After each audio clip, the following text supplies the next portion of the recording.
You know, I've already hitchhiked across all of Europe several times. Pretty cool, right? I sometimes say it on dates to sound adventurous. But the truth?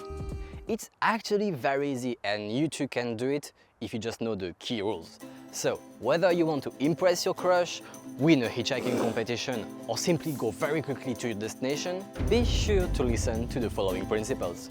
Prepare yourself, have water and food with you, know your itinerary and sleep well before. Note that it is easier to go from a city to another because you have a lot of cars there. Starting or finishing in the countryside will make it complicated for you because there are not a lot of cars.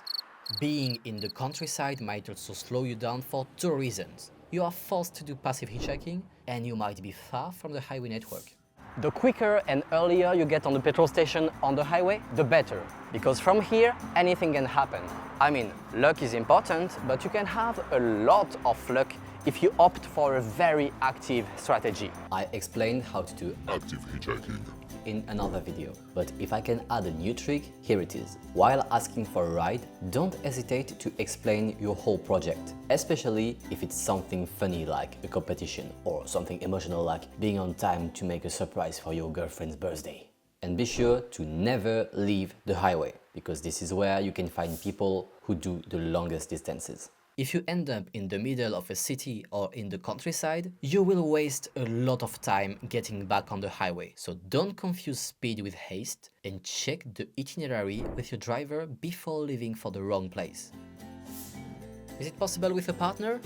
Well, it can go faster if you are alone, because you have access to truck drivers. Even if they drive slow, they can sometimes drive really far, like from Romania to Denmark.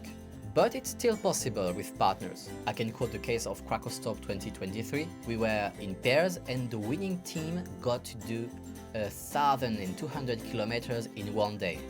And the top 50 teams arrived on the second day. So, possible. Now that you know the main principles, let me tell you about the times I crossed Europe in under 30 hours. I had very bad dental problems last time I was in Budapest, and I had to go back to Paris very quickly. So I think I left Budapest at 2 p.m. and my goal was to get to Vienna and stay there for the night. After 3 cars, I reached the first petrol station in Austria, and there I had a huge opportunity. I saw a German car and I asked the guy. He was from Romania but living in Bavaria, so in Germany, and he was okay to take me there. So thanks to him, I got to the petrol station near Passau around 11 p.m. and I decided to pitch my tent nearby so I could wake up at 5 a.m. and start to hitchhike very early. I got my first car before 6 a.m. and arrived in Paris by night after being in 5 different cars. So let's repeat everything that happened. First day's goal was to go from Budapest to Vienna. It's around 200 kilometers and therefore I could leave late. But I did 300 extra kilometers thanks to this Romanian guy. But now I must do a small disclaimer, because pitching my tent at 11 p.m. and waking up at 5 a.m.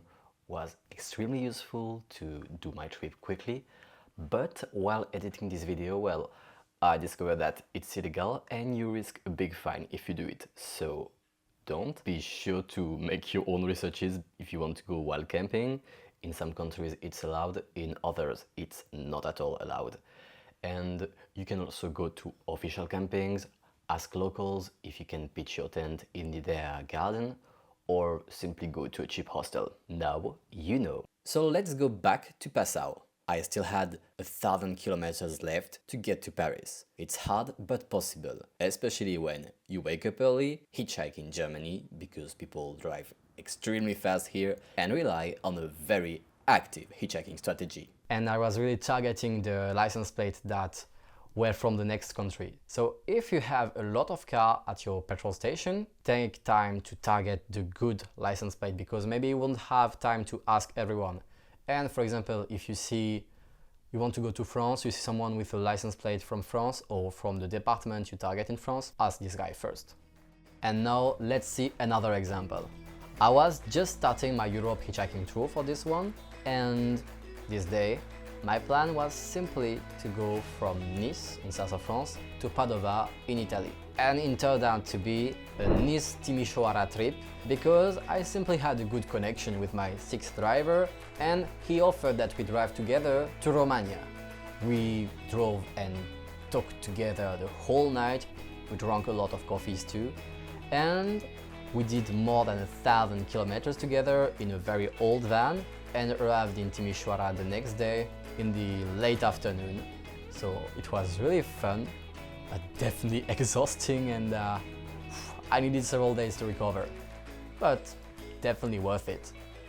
As you've understood now, these kind of days can be very, very intense, so be sure to not do it all the time and to take time to rest, because if you don't, you will be exhausted and in a very bad mood, and your company will not be a real pleasure for your drivers or the friends who will be hosting you. And I mean also for yourself.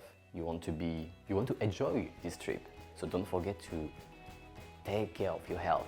To conclude, I'd say that hitchhiking a long distance quickly is a lot about strategy and technique. Therefore, subscribing to this channel might help you a lot, and watching my other tutorials, like the one about active hitchhiking, will be a game changer for you. Thanks a lot for watching, and see you on the road.